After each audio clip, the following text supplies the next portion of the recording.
नमस्कार, स्मिता जीएसबी ट्रेजरमध्ये तुमचं पुन्हा एकदा स्वागत. आज आपण जो पदार्थ बघणार आहे त्याचं नाव आहे काकडीचे एरोपे. कोणी त्याला एरोपे म्हणतात, कोणी एलप्पे म्हणतात, कोणी नुसते आप्पे सुद्धा म्हणतात. सर्व प्रकार एकच असतो. पाहूया ह्यासाठी आपल्याला काय साहित्य लागतंय. ही किसून घेतलेली काकडी आहे, जवळजवळ एवढी एक वाटी असेल. हे आहे गव्हाचं पीठ, अर्धा वाटी गूळ आहे, अर्धा वाटी तांदळाचं पीठ आहे. हा काकडीचा रस आहे. हे सर्व भिजवताना ह्याची जर गरज आपल्याला लागली तर ते घालायचं आहे.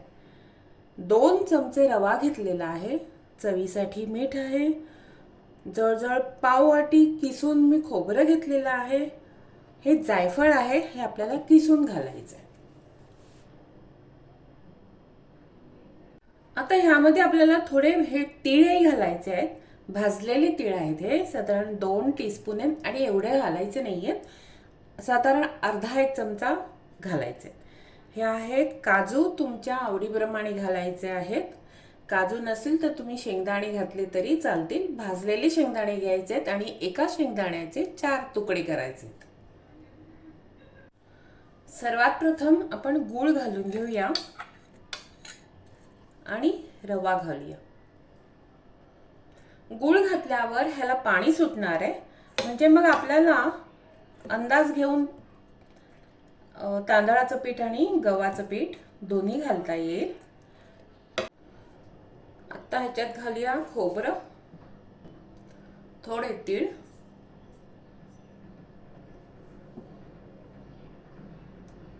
काजू, चवीसाठी मीठ,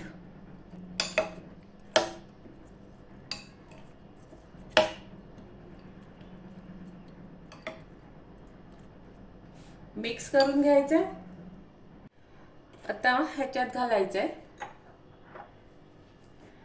तांदळाचं पीठ 1, 2,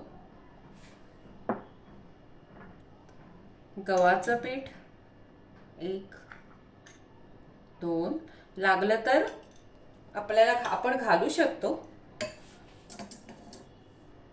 आणखी जायफळ घ्यायचे किसून. तुमच्याकडे वेलची पावडर असेल तर वेलची पावडर टाकली तरी चालेल. असं चांगलं मिक्स करून एक 5 मिनिटं आपण त्याला झाकून ठेवायचे. आता हे घेतलंय एरोप्याचं भांड आणि त्याला मी ग्रीसिंग करून घेतलेलं आहे ब्रशने लोणकड्या तुपामध्ये. आणि वरती जे आहेत दिसत आहेत तुम्हाला ते मी तीळ घातलेले आहेत.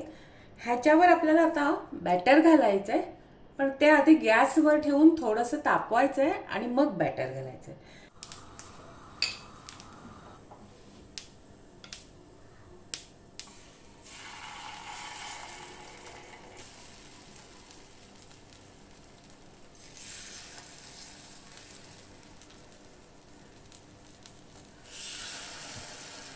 हे ग्रीसिंग जे आहे मी ब्रशने केलेलं आहे, त्याच्यामुळे फारसं आपल्याला तूप लागत नाही.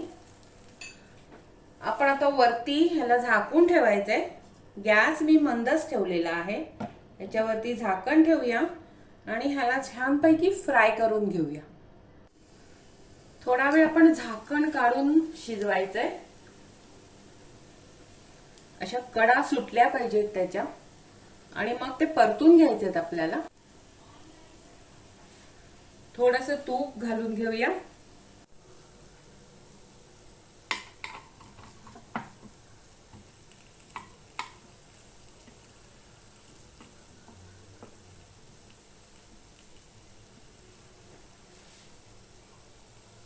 आपले मस्त असे काकडीचे आप्पे बनून तयार आहेत. हे आप्पे तुम्ही तिखट सुद्धा बनवू शकता आणि गोड सुद्धा बनवू शकता. तर माझ्या पद्धतीप्रमाणे तुम्ही करून पहा.